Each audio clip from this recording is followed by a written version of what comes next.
Flood की स्थिति पूरे देश में है। पंजाब प्रभावित है, दिल्ली प्रभावित है। इसमें सरकारें, प्रशासन कितना इस पे अवेयर हो पाता है? मुझे लगता है ये प्रशासन, सरकारें, उसके बाद समाज, तीनों के अंदर अवेयरनेस जरूरी है। अगर आप फॉरेन कंट्री की बात करें तो वहाँ पे 1 साल मिलिट्री की ट्रेनिंग लेना भी जरूरी है। राजेंद्र नगर में एक ट्यूशन सेंटर के नीचे बेसमेंट में पानी आ गया,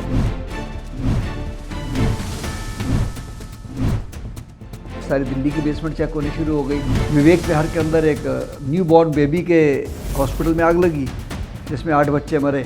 उसके बाद सारे हॉस्पिटल की तलाशी होगी। पंजाब का व्यक्ति और पंजाब का इंसान हमेशा से अपनी कुर्बानी देता आया है। कमाल की बात देखिए कि गुरु तेग बहादुर साहब ने अपनी कुर्बानी हिंदू धर्म की खातिर दी, कश्मीरी पंडितों की खातिर।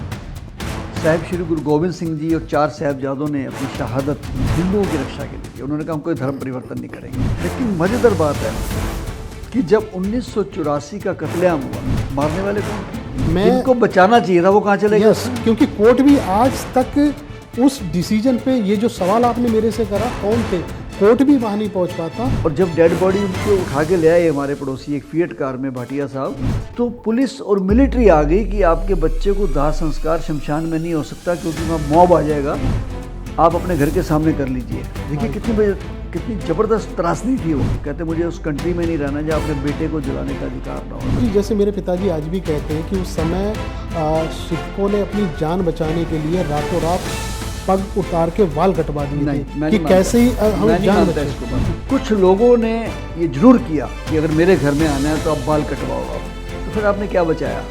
फिर तो आपने आम आदमी को बचाया, सिख को तो नहीं बचाया ना। हाँ। अगर आपने सिख को बचाना था तो बेधर्म कर को बचाना तो किसी सिक्खी को बचाते।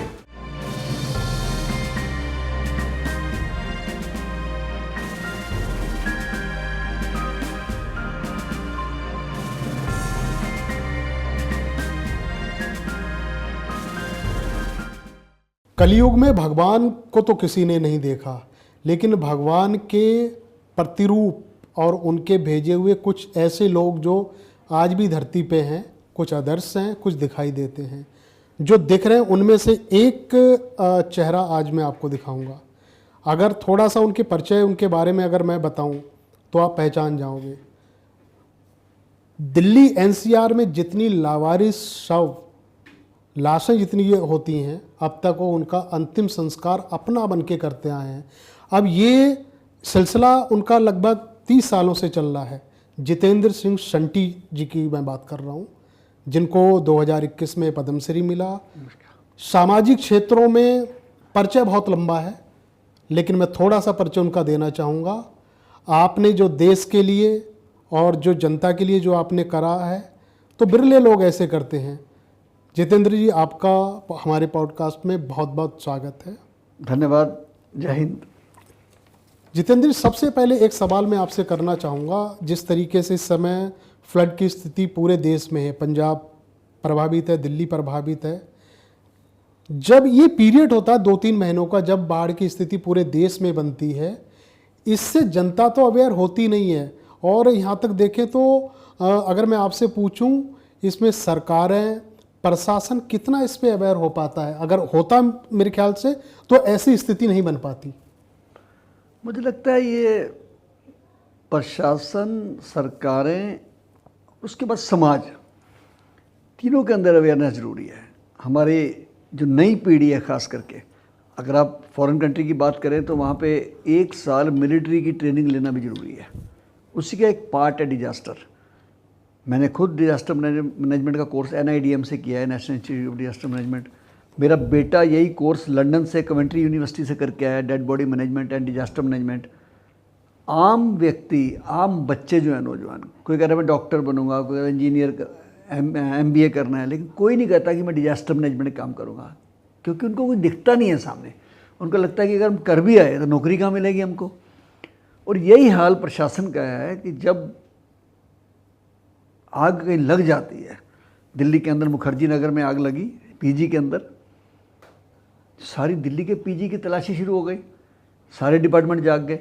अरे भाई, पहले कहाँ सोए हुए थे आप? राजेंद्र नगर में एक ट्यूशन सेंटर के नीचे बेसमेंट में पानी आ गया, सारी दिल्ली की बेसमेंट चेक होनी शुरू हो गई। विवेक विहार के अंदर एक न्यू बॉर्न बेबी के हॉस्पिटल में आग लगी जिसमें 8 बच्चे मरे, जिसमें 4 हमने बचाए। उसके बाद सारे हॉस्पिटल की तलाशी होगी। अरे भाई उससे पहले कहाँ जाग रहे होते हैं आप। मैं एक एग्जांपल देता हूँ जी। एक विवेक विहार के अंदर 500 गज का स्कूल चल रहा है और 30 साल से चल रहा है कब्जा करके डीडीए की ज़मीन पे। और 500 गज में आप सोचिए कितने लोग रह सकते हैं। घर में तो 10, 15, 20 रहते हैं अमूमन। 1000 बच्चे, 1000 बच्चे 500 गज में पढ़ रहे हैं। मेन रोड पे स्कूल है, दशमेश पब्लिक स्कूल नाम है। मैंने सब जगह कंप्लेंट कर ली, डिजास्टर मैनेजमेंट को भी, डीडीए को भी, एमसीडी को भी, फायर ब्रिगेड को भी, गवर्नर साहब को भी। पता नहीं किसी के कान पे जू क्यों नहीं रेंगती है। जो आपने बात कही कि प्रशासन अवेयर है कि नहीं है, तो मैं यही कहूँगा कि जो अभी पंजाब में हुआ है, हमारे पास किश्तियाँ नहीं हैं, हमारे पास लाइफ जैकेट्स नहीं हैं, तो ये अरेंजमेंट होने चाहिए ना भाई। एक जब हर साल पानी आना है, और इस बार तो खैर सारे रिकॉर्ड टूट गए पानी आने के, क्यों ना हो। मैं एक बात सीधी सी करता हूँ। ये बिल्कुल आपने सही कहा, अगर ये कंपलसरी हो जाए जो विदेशों में होता है। अभी आपने उदाहरण दिया ये मुखर्जी नगर का, जिस समय आग लगी थी तो बच्चे हम देख रहे थे विजुअल में ऊपर से कूद रहे थे, और उस समय जनता भी खड़ी थी, तमाशबीन बन के खड़े हुए थे। उसमें से खुदा न खास्ता अगर 5 या 10 लोग ये अगर डिजास्टर मैनेजमेंट का कोर्स किए होते या प्रशिक्षण प्राप्त होते तो इतनी बड़ी त्रासदी नहीं हो पाती। बिल्कुल ठीक कह रहे हो। तो ये मांग आपकी बिल्कुल जायज़ है, लेकिन भारत है, निराला है। अब यहाँ पे आज आप देखिएगा दिल्ली में बाढ़ है, पंजाब में बाढ़ है, वहाँ से आम आदमी आपको 1-2 भी बंदे आपको नहीं दिखाई देंगे जो लोगों की सेवा कर रहे हों। डिजास्टर मैनेजमेंट के लोग वहाँ पे हैं और सरकारों के लोग हैं, बाकी ये बिल्कुल आपकी मांग से इसमें फ़र्क है जी। मैं हिमाचल का या बाकी स्टेट का तो नहीं कह सकता, लेकिन पंजाब के लोग इतने सक्षम हैं, इतने मजबूत हैं कि वो किसी पे डिपेंड ही नहीं कर रहे। वो कहते हैं कोई प्रशासन ना आए, बेशक कोई सरकार ना आए, उनको तैरना आता है, उनके पास अपनी टाइप की बोट बनाई हुई है, उनके पास लंगर का इंतजाम है, उन्होंने सारे इंतजाम खुद कर, ट्रैक्टर इतने बड़े बड़े हैं उनके पास कि पानी के अंदर लेके चले जाते हैं। तभी वहाँ इतनी बड़ी त्रासदी के अंदर अभी तक जो आंकड़ा आ रहा है 31 का आ रहा है, सिर्फ 31 लोग उसमें बेमौत मारे गए हैं। हाँ, जानवर लाखों की संख्या में पाकिस्तान की तरफ बह के चले गए, लेकिन ये भी क्यों हो, मैं तो कहता हूँ इसकी अवेयरनेस तो सरकार में बहुत ज़रूरी है। नहीं, बिल्कुल सही कहा। पंजाब उदाहरण पेश कर रहा है इस समय, जो समाज सेवा में जो लोगों के जो पानी में बह रहे हैं, खुद ग्राउंड जीरो पे उतरे हुए हैं, वो किसी का सहारा नहीं ले रहे हैं, चाहे सरकार हो कोई भी। आपने बात बिल्कुल सही कही। पंजाब का व्यक्ति और पंजाब का इंसान हमेशा से अपनी कुर्बानी देता आया है। 84 का जो दंगा हुआ उसको कोई भूल नहीं पाएगा। मैं इसी पे आना चाह रहा था। इतना बड़े जब कत्लेआम हुआ था तो शंटी जी, मुझे लग रहा है उस समय आपकी बहुत छोटी उम्र रही होगी। उस वक्त के मैं वो लम्हे, वो अनुभव जानना चाहता हूँ। और सबसे पहले तो कितनी आयु आपकी उस समय रही होगी? मैं 20 साल के आसपास था और मैंने परिपक्व एज थी 20 साल। बहुत ज़बरदस्त जलजला देखा मैंने उस समय जी। कि बहुत मज़ेदार बात आ रही है इसमें कि शायद हो सकता है किसी को मेरी बात पिंच भी कर जाए, लेकिन अब कमाल की बात देखिए कि गुरु तेग बहादुर साहब ने अपनी कुर्बानी हिंदू धर्म की खातिर दी, कश्मीरी पंडितों की खातिर दी। साहिब श्री गुरु गोविंद सिंह जी और 4 साहिबजादों ने अपनी शहादत हिंदुओं की रक्षा के लिए दी। उन्होंने कहा हम कोई धर्म परिवर्तन नहीं करेंगे। लेकिन मज़ेदार बात है कि जब 1984 का कत्लेआम हुआ, मारने वाले कौन थे जी? कौन? बताइए ना, बताइए मुझे। नहीं, मैं आपसे जानना चाहता, मारने वाले कौन थे? मरने वाले कौन थे? वो तो सब सामने है, सब सामने है। मारने वाले मैं आपसे पूछ रहा हूँ, क्योंकि कोर्ट भी जिनको बचाना चाहिए था वो कहाँ चले गए? क्योंकि कोर्ट भी आज तक उस डिसीजन पे, ये जो सवाल आपने मेरे से करा कौन थे, कोर्ट भी वहाँ नहीं पहुँच पाता। लेकिन मैं जितेंद्र शंटी जी के मुँह से जानना चाहूँगा, बेबाकी से जानना चाहूँगा, वो कौन है नाम सहित। मुझे लगता है देश के कुछ आपसी भाईचारे वाले लोगों से बहुत बड़ी गलती हुई उस समय। सबको आगे आके बचाना चाहिए था। जैसे? अरे भाई, हमारे जितने भाई हैं, क्योंकि पहले क्या था कि हर परिवार में से एक बच्चा सिख बनता था, याद करिए। नहीं, भाईचारा का नाम लिया, भाईचारे में 4 लोग आते हैं, हिंदू, मुस्लिम, सिख, ईसाई। आप ध्यान से समझिए, कोई मुस्लिम ने सिख का या मैं डाइवर्ट हो रहा हूँ या आप मेरी बात पूरी करने क्योंकि इसमें ना कंफ्यूज हो जाते हैं। किसी मुस्लिम ने अपना बच्चा सिख नहीं बनाया, ध्यान से समझिएगा आप। जी जी, बात समझ लीजिए। जी, जितने भी हमारे सनातनी परिवार थे उसमें एक सिस्टम आ गया था कि बड़ा बेटा सिख बनेगा, ठीक। रिश्ते बटे हुए हैं आपस में, किसी ने बच्चियां दे रखी हैं, किसी ने बच्चे ले रखे हैं, आपस में शादियां हुई हैं हमारी। तो बचाना किसने था? इनका फ़र्ज बनता था बचाना उस समय। अगर नहीं तो 8-10 हज़ार लोग दिल्ली जैसी राष्ट्रीय राजधानी में सड़कों पे घसीट के मिट्टी का तेल डाल के जला दिए गए। छोटी बात तो नहीं है। अब बड़ी मज़ेदार बात है कि 1984 और 2025 41 साल के सफ़र में आज तक न्याय नहीं मिला, और देश के अंदर कुत्तों को सुप्रीम कोर्ट से 10 दिन के अंदर न्याय मिल गया। मैं उसी पे, हाँ यही मैं कहना चाह रहा था, 10 दिन में कुत्तों को न्याय आप मिल जो ये गया। आंकड़ा बता रहे हो अब भी सुन के मतलब रुए खड़े हो जाते हैं। उस समय का मतलब क्या मंजर रहा होगा। आप मेरा अब भी सिरन दौड़ रही है जो मैंने आंखों से देखा कि हमारी कॉलोनी का एक बच्चा ट्यूशन पढ़ने जाता था मानसो पार्क में, मात्र 12-13 साल का बच्चा होगा, उसका क्या कसूर था, उसे क्या पता था। सरेआम उसको मारने के बाद गले में रस्सी डाल के नाले में घसीटा गया, और जब डेड बॉडी उनको उठा के ले आए हमारे पड़ोसी एक फिएट कार में, भाटिया साहब, तो पुलिस और मिलिट्री आ गई कि आपके बच्चे को दाह संस्कार शमशान में नहीं हो सकता क्योंकि वहाँ मॉब आ जाएगा, आप अपने घर के सामने कर लीजिए। देखिए कितनी ज़बरदस्त त्रासदी थी वो। उस पिता के ऊपर क्या बीती होगी जब उसका संस्कार हो गया। बाद में उसके पिता फॉरेन कंट्री यहाँ से चले गए मकान बेच के, कहते मुझे उस कंट्री में नहीं रहना जहाँ अपने बेटे को जलाने का अधिकार ना हो, और मेरा जवान बेटा मार दिया गया। मैं यही बात पूछना चाहता हूँ समाज से कि जिनको बचाना चाहिए था वो घरों के अंदर क्यों बैठे रहे, उस समय रक्षक क्यों नहीं बने वो, जिनकी रक्षा करते हुए गुरु तेग बहादुर साहब की शहादत होगी, गुरु गोविंद सिंह साहब ने पूरा वंश वार दिया अपना। तो मुझे लगता है कहीं ना कहीं 84 का दाग तो हम नहीं भूल सकते जी। नहीं जितेंद्र जी, जैसे मेरे पिताजी आज भी कहते हैं कि उस समय सिखों ने अपनी जान बचाने के लिए रातों रात पग उतार के वाल कटवा दिए थे कि कैसे ही हम जान बचे। इसको बात को मैं इसलिए नहीं मानता कि कुछ लोगों ने ये जरूर किया कि अगर मेरे घर में आना है तो आप बाल कटवाओ आपने, तो फिर आपने क्या बचाया? फिर तो आपने आम आदमी को बचाया, सिख को तो नहीं बचाया ना। हाँ। अगर आपने सिख को बचाना उनका था धर्म तो बेधर्म कर दिया, को बचाना था तो किसी सिक्खी को बचाते। ये सिक्खी नहीं है, ये ताज है गुरु गोविंद सिंह जी ने दिया था। आपने बाली कटवा दी है, दाढ़ी कटवा दी, पगड़ी उतरवा दी, तो फिर कहाँ बचाया आपने? जान की क्या कीमत है? जितेंद्र जी, आपको समाज सेवा करते हुए, और आंकड़ा तो आप ही बताएंगे, जितना मैंने देखा है 15 साल से, आपको 35 साल हो गए। 15 साल से के बीच में मैंने 3 इंटरव्यू आपके करे हैं। इस बीच में लगभग हजारों शब्द तो मैंने देखे हैं जिनको आपने बिना किसी के परवाह किए हुए आपने उनका अंतिम संस्कार करवाया। पूरा आंकड़ा तो आपको पता होगा, लेकिन इस बीच में ये सब करते हुए क्या महसूस होता है अंदर आपको? देखिए, सुकून मिलता है, और कोई भी काम जिंदगी में शिद्दत के साथ किया जाए तो दिल को जो सुकून मिलता है उसका आप किसी और चीज़ के साथ मुकाबला नहीं कर सकते, तोल नहीं सकते उसको। मैंने आज तक संस्कार करते समय ये नहीं सोचा कि ये मुस्लिम है, हिंदू है, ईसाई है, सिख है। और देखिए हम कितने कट्टर हैं। आप अक्सर खाने पीने में हम ये उसका नहीं खाएंगे, उसका नहीं खाएंगे। कोविड के समय में तो सब भूल गए थे जी, कोई नहीं पूछता था डॉक्टर हिंदू है या मुसलमान है, सिख है। मेरे पास क्रिश्चियन फादर आए जीटीबी इंक्लेव से कि 14 डेड बॉडी पड़ी हैं, शंटी जी जला दो इनको। मैंने कहा क्यों? कहते दफनाने की जगह ही नहीं है। तो वक्त ने कहाँ लाके खड़ा कर दिया कि दफनाने वाले लोगों को भी बॉडीज़ जलानी पड़ी उस समय। इतना बुरा वक्त भी आया। तो मैं तो इसमें कोई फ़र्क नहीं मानता जी। जब मैं एक पेशेंट को उठा रहा हूँ, वो किसी भी कम्युनिटी का हो सकता है, वो इंसान है भाई, हमारा नैतिक फ़र्ज बनता है कि हम उसको जिस भी धर्म का है उसके रिचुअल के अनुसार हम उसका अंतिम संस्कार करें। 70,000 से ज़्यादा डेड बॉडी हम अपने 30 साल के इस जीवन में कर चुके हैं क्रिमेशन।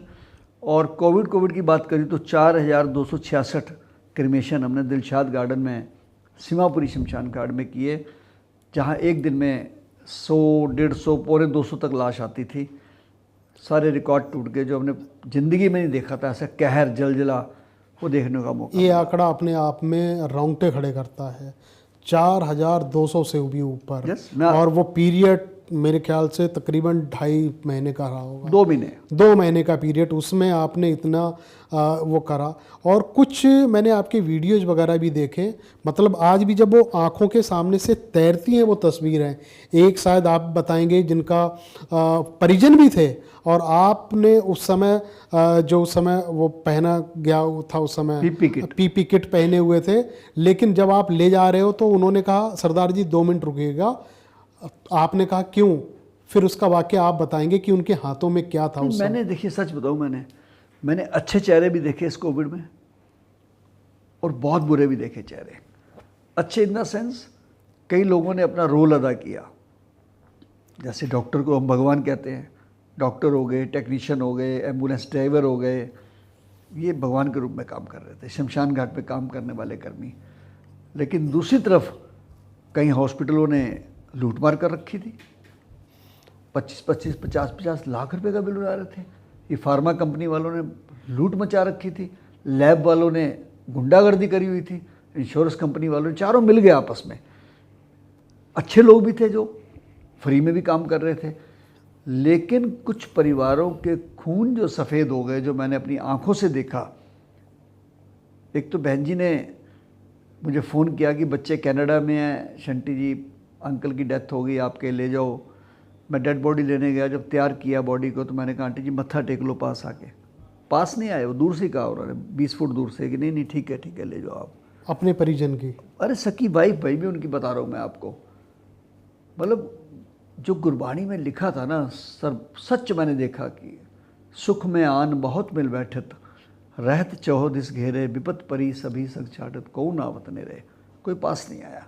भूल पाएंगे कभी वो वाला लम्हा? ना जी ना, आज भी रोंगटे खड़े हो जाते हैं। बच्चों की बताऊँ अगर मैं, कि जब उनकी डेथ होने के बाद कोई पर्ची लेने आ रहा है, कोई डेथ सर्टिफिकेट लेने आ रहा है, क्या करना है जी? ओ अंकल वो मकान था ना, मकान लेना है, गहने लेने हैं, लॉकर खोलना है, गाड़ी ट्रांसफ़र करानी है। मैंने कहा मुझे वो समय भी याद है कि जब आपके घर डेड बॉडी लेने आए थे ना, तो आपने अपने पिता को कंधा देने से मना कर दिया था। और यही नहीं, आपने कईयों ने अंगूठियाँ भी उतारी पिता की, माँ की बालियाँ भी उतारी, जेब टटोल के आपने मोबाइल फ़ोन और चाबियाँ तक निकाली। उस बाप के अंदर आपको कोविड दिखता था, कंधा नहीं देते थे, भूत दिखता था। आज उनकी प्रॉपर्टी में नहीं दिखता आपको कुछ भी।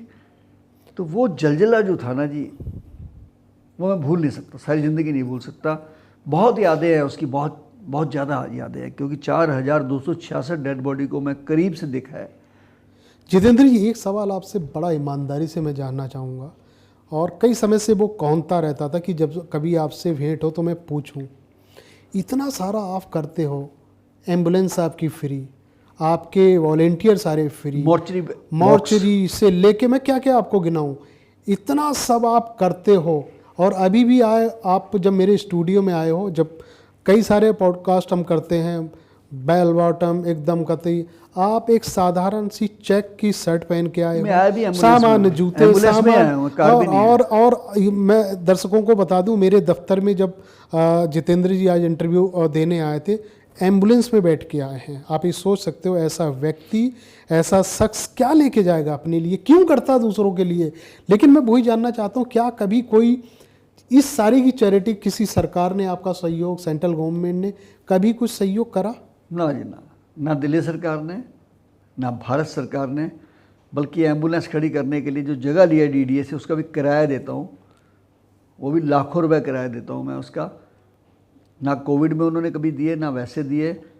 इवन देन जो CSR फंड सरकार ने बनाया हुआ है, कोई बड़ी बड़ी कंपनियां, सोशल रिस्पॉन्सिबिलिटी का कोई फंड है, आज तक किसी ने नहीं दिया बुला के। मैं माननीय हमारी जो मंत्री हैं फाइनेंस की, सीतारमन जी, उनसे मिला था जाके कि आपके CSR फंड को जिनको देने के लिए आपने बोला है, जिनकी 100 करोड़ से ज़्यादा इनकम है, उन सब ने अपने ट्रस्ट बना लिए, अपनी NGO बना ली, अपने मंदिर बना लिए, अपने स्कूल बना लिए। वो डायरेक्टर भी हैं, वो ट्रस्टी भी हैं, अपना पैसा खुद ही घुमाए जा रहे हैं, खाए जा रहे हैं, या वो राजनीतिक लोगों को देते होंगे। हमें तो नहीं दिया जी किसी ने आज तक बुला के। शंटी जी, पौराणिक कथाओं में एक बात कही जाती है, और शास्त्र को आधार बना के संत कहते हैं कि तू खुद की खोज कर। आप हो क्या? क्या आपने कभी खुद को पहचाना है? क्योंकि जब आपके बारे में सोचता हूँ, जब आपके पास बैठता हूँ, तो मैं सोचता हूँ ये इंसान है क्या। क्या कभी आपको भी एहसास होता है कि जितेंद्र सिंह संटी है क्या? देखिए, हमेशा ज़िंदगी में आप अपने आप को बड़ा तब समझेंगे कि अपने से नीचे के लोगों को देखिए। अगर मुझे लगे मैं गरीब हूँ तो आप ये देखिए कि वो भी तो लोग हैं जब जिनके पास 2 टाइम की रोटी नहीं है। वो भी तो लोग हैं जो सड़क पे सोते हैं, बस स्टैंड के नीचे सोते हैं। इसी प्रकार सेवा करते समय जब मैं देखता हूँ तो मुझे लगता है मैं तो कुछ भी नहीं कर रहा यार। लोग बहुत बड़ी बड़ी सेवाएं कर रहे हैं, कोड़ियों की सेवा करते हैं। और हमारे तो कौम में ही, हमारे मजहब में ही सिखाया गया है कि सेवा सबसे पहले है। ना कोई वैरी नहीं बेगाना, सगर संग हमको बनाई।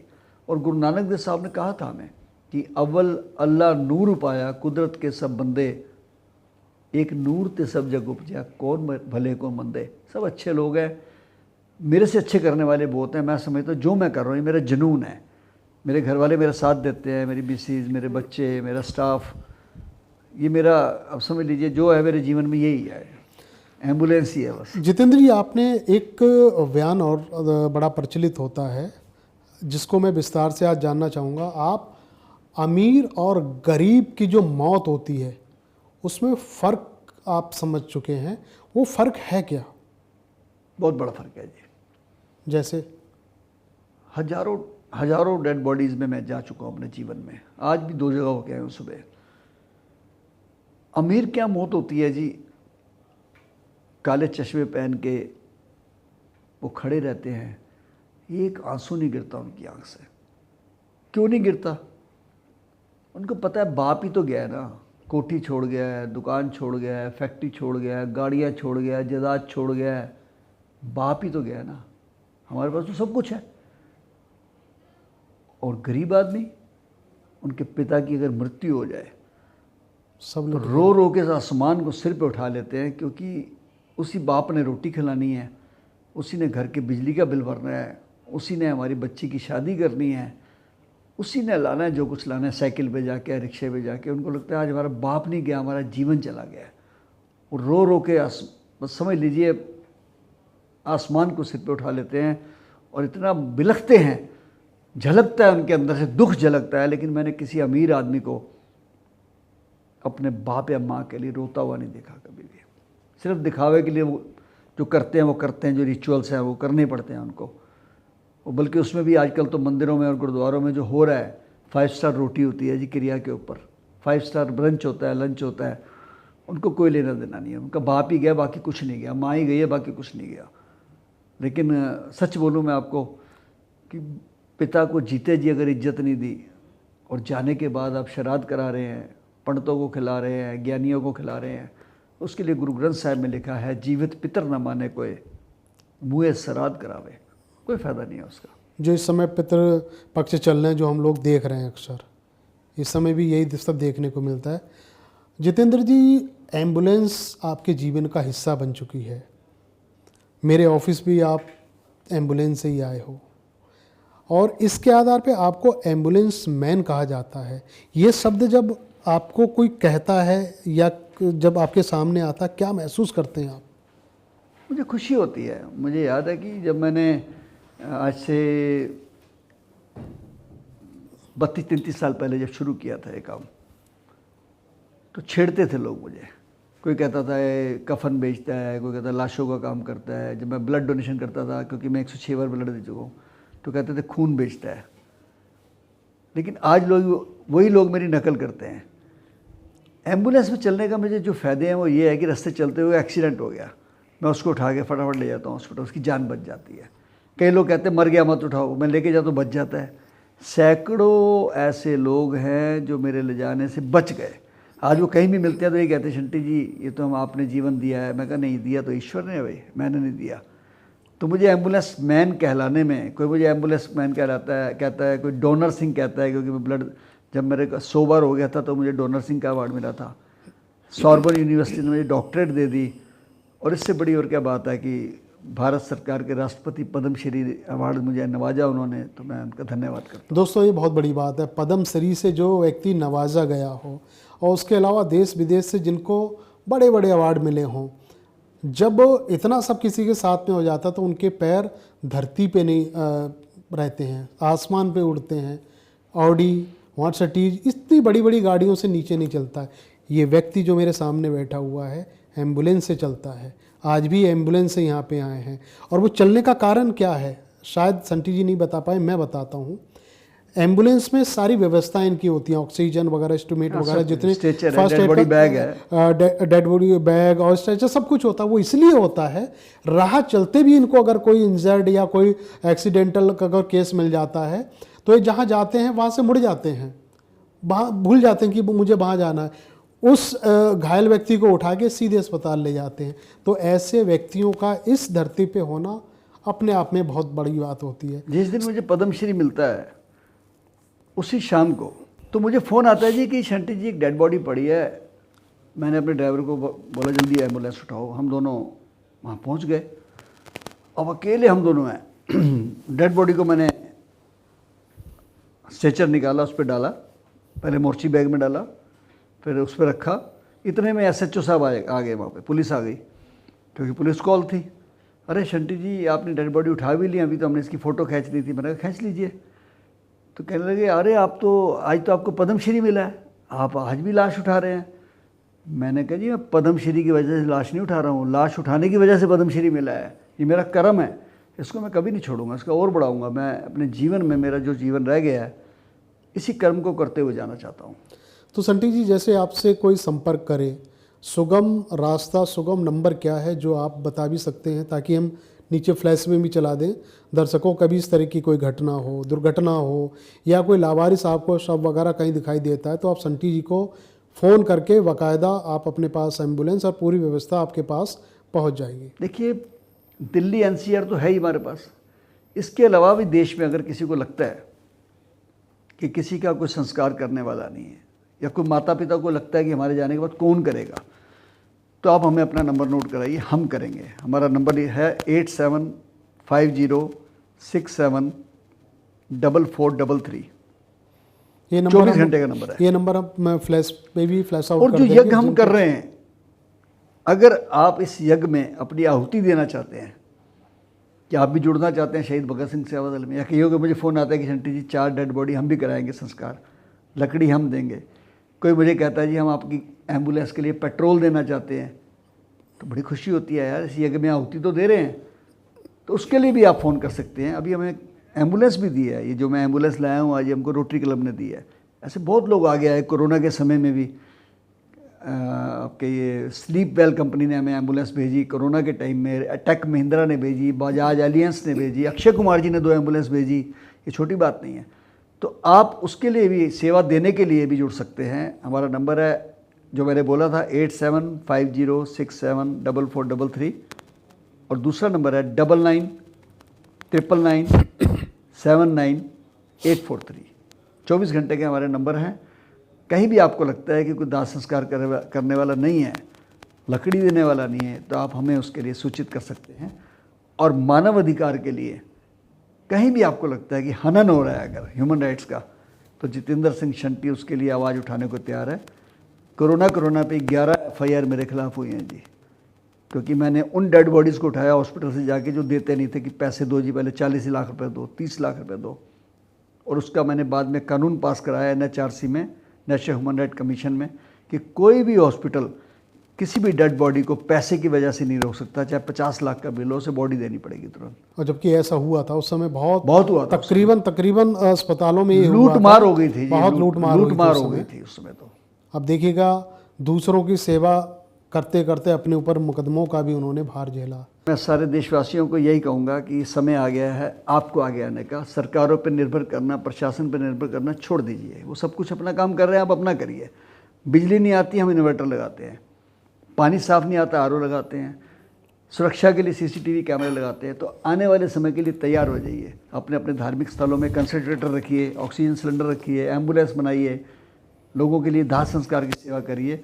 और इन चीज़ों को सीखने के लिए आप चाहें तो जितेंद्र सिंह शंटी अपने भाई को याद कर सकते हैं। मैं आपके क्षेत्र में आके, आपके शहर में आके, क्योंकि मैं पूरा देश घूमता हूँ, आपको इसके लिए मैं अवेयर कर सकता हूँ। धन्यवाद। जय हिंद, भारत माता की जय। तो ये थे जितेंद्र सिंह शंटी जी, जिन्होंने अपनी सामाजिक यात्रा को आज विस्तार से हमारे साथ में शेयर करा, हमें बताया। सर, आप हमारे दफ्तर आए और इतनी सारी भावुक करने वाली मार्मिक चीज़ों से हमें रूबरू कराए, इसके लिए आपका बहुत बहुत धन्यवाद।